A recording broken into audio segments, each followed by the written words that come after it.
Baik, bismillahirrahmanirrahim. Assalamualaikum warahmatullahi wabarakatuh. Pada pertemuan kedua kali ini kita akan membahas mengenai energi kinetik dan juga energi potensial. Nah, kita sebelum masuk pada materi, kita harus mengetahui dulu tujuan pembelajaran kita kali ini. Tujuan pembelajaran yang pertama yaitu untuk mengidentifikasikan pengertian energi. Kedua, untuk mengidentifikasikan pengertian dari energi kinetik.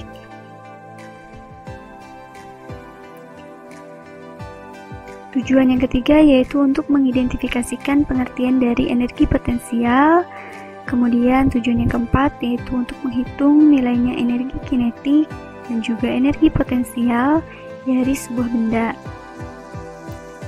Tujuan yang kelima yaitu menganalisis hubungan antara usaha dengan energi potensial dan juga energi kinetik.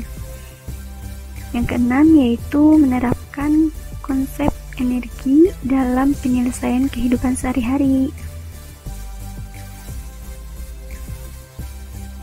Nah, sebelum masuk materi, kita lihat dulu gambaran materi yang akan disampaikan hari ini mengenai energi. Ada energi kinetik, energi potensial gravitasi, energi potensial pegas, dan juga penerapannya.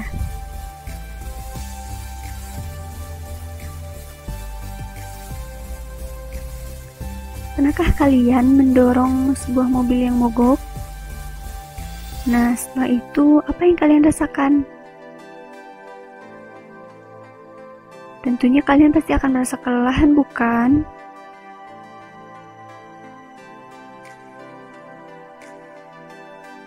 Nah, ternyata pada saat kalian mendorong mobil yang mogok, energi kimia di dalam tubuh kalian akan berkurang karena sebagian energi kimia dalam tubuh akan berubah menjadi energi kinetik mobil yang menyebabkan mobil itu bergerak.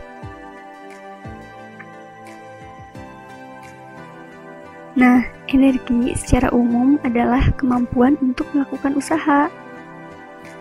Nah, energi dapat berada dalam berbagai bentuk, seperti energi panas, energi cahaya, energi listrik, energi kimia, energi kinetik, potensial, dan energi nuklir.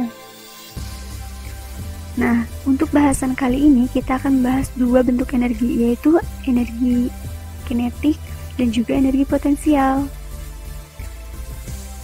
Yang pertama yaitu energi kinetik. Energi kinetik merupakan energi yang dimiliki oleh sebuah benda yang bergerak. Nah, semakin besar kelajuan benda, maka gaya yang dibutuhkan untuk menghentikan sebuah benda itu pun besar juga. Nah, maka dapat disimpulkan bahwa energi gerak benda atau energi kinetik berbanding lurus dengan kelajuan benda. Nah, untuk persamaannya yang kita gunakan dalam energi kinetik adalah EK sama dengan 1/2 mv², di mana M adalah massa benda dan V adalah kecepatan benda.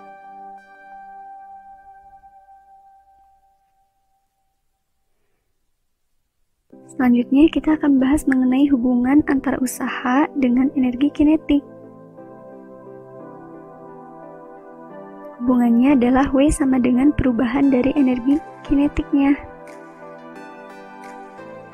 Nah, coba perhatikan gambar berikut ini.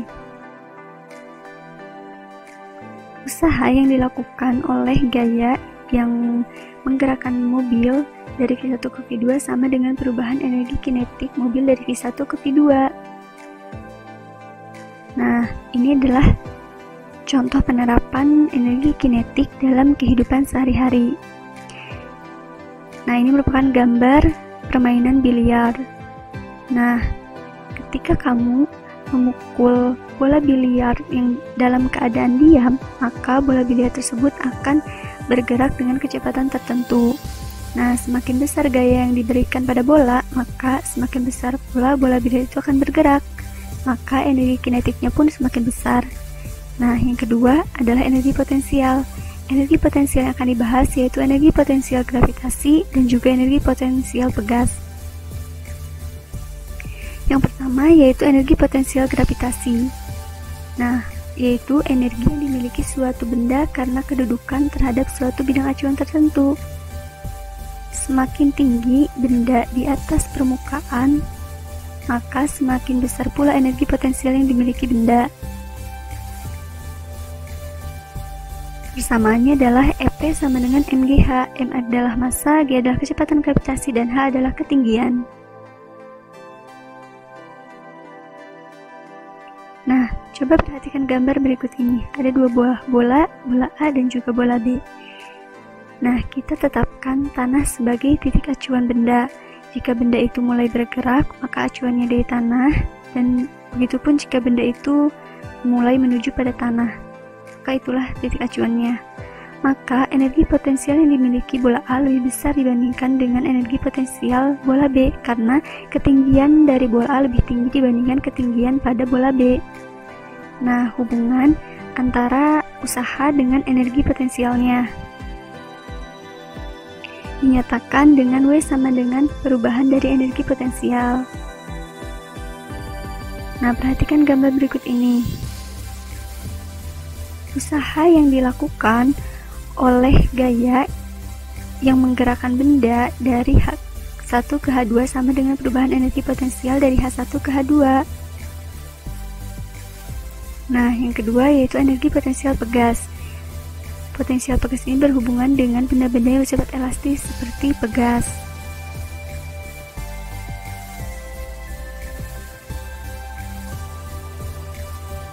Apakah yang terjadi ketika pegas ditekan oleh tangan kemudian kamu melepaskannya kembali? Maka yang terjadi adalah pegas melakukan usaha pada tangan kita. Cirinya dengan tangan kita merasakan pegas itu seperti mendorong tangan kita. Nah, perhatikan gambar berikut ini. Gambar 1 merupakan pegas yang mula-mula diam, kemudian gambar 2 ketika pegas itu sudah ditekan, dan gambar ketiga yaitu ketika pegas memberikan reaksi kepada tangan kita. Ketika pegas ditekan sejauh X, maka diperlukan gaya tekan. Nah, gaya tekan ini besarnya adalah Ft atau gaya tekan sama dengan Kx. K adalah konstanta pegas atau ukuran kelenturan pegas. X adalah perubahan posisinya. Nah, ketika pegas ditekan oleh gaya tekan, maka pegas akan memberikan reaksi. Nah, berupa gaya reaksi yang dikenal dengan gaya pemulih. Besarnya adalah Fp sama dengan min Kx. Nah, maka besarnya energi potensial pegas dinyatakan sebagai berikut. Energi potensial pegas sama dengan 1/2 Kx kuadrat. Nah, sekarang kita masuk pada contoh penerapan energi potensial dalam kehidupan sehari-hari. Nah, ini merupakan contoh energi potensial gravitasi. Ketika kamu mengangkat palu dengan ketinggian tertentu, maka palu tersebut akan memiliki potensi untuk melakukan usaha terhadap paku yang akan ditancapkan. Semakin tinggi posisi palu untuk menancapkan paku, maka semakin besar pula energi potensial yang dimiliki benda. Baik, selanjutnya kita akan membahas mengenai contoh soal dan pembahasannya mengenai materi kali ini, yaitu energi, hubungan energi dengan usaha. Nah, salah satu soal ini merupakan atau mewakili materi yang kita bahas hari ini. Nah, soalnya adalah kamu sedang mendorong meja yang mula-mula diam dengan massa meja tersebut adalah 40 kg selama 10 detik. Nah, gaya yang kamu keluarkan untuk mendorong meja tersebut sebesar 20 Newton. Nah, berapakah usaha yang kamu lakukan untuk memindahkan meja tersebut? Jadi ketika kamu mau mendorong meja yang awalnya diam, kemudian didorong selama 10 detik, dengan gaya yang kamu keluarkan adalah 20 Newton dan massa meja tersebut adalah 40 kg. Nah, berapakah usaha yang dilakukan untuk memindahkan meja tersebut? Oke, berarti untuk memudahkan kita perlu menuliskan apa yang diketahui dari soal itu, sehingga soal yang terasa panjang atau masih terlihat abstrak kita ubah dalam bentuk fisikanya gitu. Oke, yang pertama adalah massa. Massa kita lambangkan dengan M, yaitu tadi sebesar 40 kg. Kemudian waktu kita istilahkan dalam fisika yaitu T, 10 sekon atau 10 detik. Kemudian gaya atau dengan lambang F, yang dikeluarkan oleh orang tersebut adalah 20 Newton. Nah, kemudian yang ditanyakannya itu adalah usaha yang dilakukan untuk memindahkan meja atau W gitu ya, usaha kita lambangkan dengan W. Nah, selanjutnya, penyelesaian yang pertama kali perlu kita cari adalah kecepatan. Nah, karena benda tersebut bergerak sehingga memiliki kecepatannya. Nah, untuk mengetahui kecepatannya, digunakanlah persamaan GLBD, yaitu Vt sama dengan V0 ditambah A dikalikan dengan T. Nah, karena kita belum mengetahui nilai dari A, atau komponen di sini belum lengkap, komponen pada persamaan ini belum lengkap, yaitu A-nya belum diketahui, maka kita perlu mencari dulu nilai A ini dengan hukum 2 Newton. Nah, apa sih hukum 2 Newton itu? Adalah yang sering kita kenal gitu ya, adalah F sama dengan M kali A. Nah, atau bisa kita ubah untuk mencari A sama dengan F per M. Nah, F itu adalah gaya yang dikeluarkannya, tadi ada 20, kemudian M itu adalah massa bendanya, yaitu 40 kg, kemudian dibagi, maka dihasilkan nilai percepatannya, yaitu sebesar 0,5 meter per sekon kuadrat. Nah, percepatan sudah diketahui atau A sudah diketahui, maka selanjutnya kita bisa masukkan ke persamaan yang tadi, yaitu Vt sama dengan V0 ditambah A dikalikan dengan T. Nah, karena tadi mula-mulanya itu benda itu diam, berarti kan tidak memiliki kecepatan awal atau kecepatan awalnya 0. Sehingga V0 di sini adalah 0 ditambah dengan A-nya itu adalah 0,5, kemudian waktu yang diperlukannya adalah 10 detik.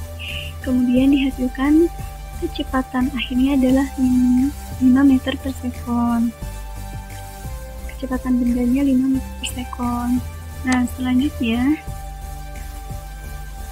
karena tadi ya, benda itu bergerak, sehingga ketika benda itu bergerak pastinya memiliki kecepatan. Nah, kecepatannya itu yang sudah kita cari, yaitu sebesar 5 meter per sekon.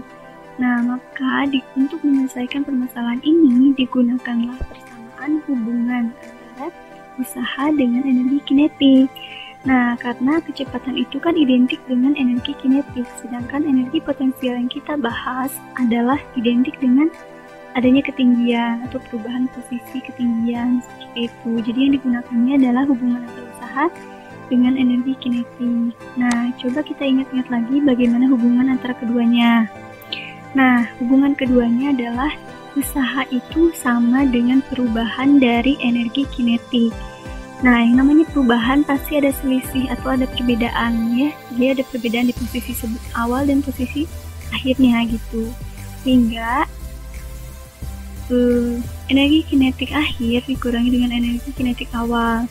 Nah, kita ingat lagi nih persamaan dari energi kinetik adalah 1/2 mv kuadrat. Nah, untuk kecepatan energi kinetik akhir, maka kita lambangkan atau kita bedakan ya menjadi Vt.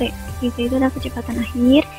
Kemudian untuk energi kinetik awal kita lambangkan V0, kecepatannya itu dengan V0 ya untuk membedakan. Nah, karena benda tadi yang awalnya itu diam, mula diam, berarti kecepatan awalnya 0. Berarti yang di sini ada 0. 1/2 M dikalikan 0 dikuadratkan hasilnya adalah 0. Sehingga persamaan yang kita gunakan adalah W sama dengan 1/2 M Vt kuadrat. Nah, Vt inilah yang kita cari. Vt ini itu berbeda dengan Vt yang tadi di awal ya. Vt ini ketika sudah benda itu bergerak. Nah, kita tinggal masukkan saja persamaannya. Nah, tadi itu kan masanya 40 kg, kemudian kecepatan yang sudah kita cari adalah 5 meter per sekon, kemudian dikuadratkan. Nah, menghasilkan usaha yang kita lakukan untuk memindahkan meja sebesar 500 Joule. Nah, cukup sekian untuk pembahasan soal kali ini. Wassalamualaikum warahmatullahi wabarakatuh.